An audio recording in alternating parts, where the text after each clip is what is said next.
So সবাই কেমন আছো? তো আজকে আমি আর আমার বন্ধু কোয়েল অনেক দিন পর ঝগড়ার পর আমরা ফাইনালি দেখা করি। তাও আমাদের এখানে উল্টো রথের মেলা ছিল আজকে, তাই বলে। তো দেখতেই পাচ্ছ মেলায় কত রকমের সফট টয়েস, অ্যানিমে টয়েস থেকে শুরু করে অনেক কিছু এসছে।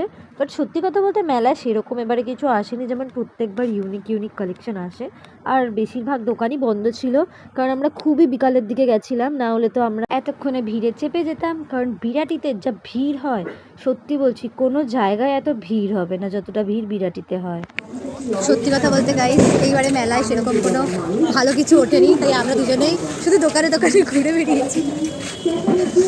কিছু বক্তব্য? কিনতে চাই কিন্তু টাকা খরচা করতে ইচ্ছা করছে না। বয়ফ্রেন্ডের টাকায় কিনবে, তাইও কিছু কিনতে চাইছে না। তো বেসিক্যালি আমরা শুধু মেলাটা ঘুরেই যাই। তো তারপরে মেলা ঘোরার পর আমরা চলে যাই কোয়েলের বাড়ি, যেটা মেলার থেকে 5 মিনিটেরই দূরে ছিল। তো ওখানে গিয়ে আমরা ভিডিও বানানো শুরু করে দিই, যেখানে কোয়েলকে ডায়লগ মুখস্থ করতে করতেই আমার দিন শেষ হয়ে গেল।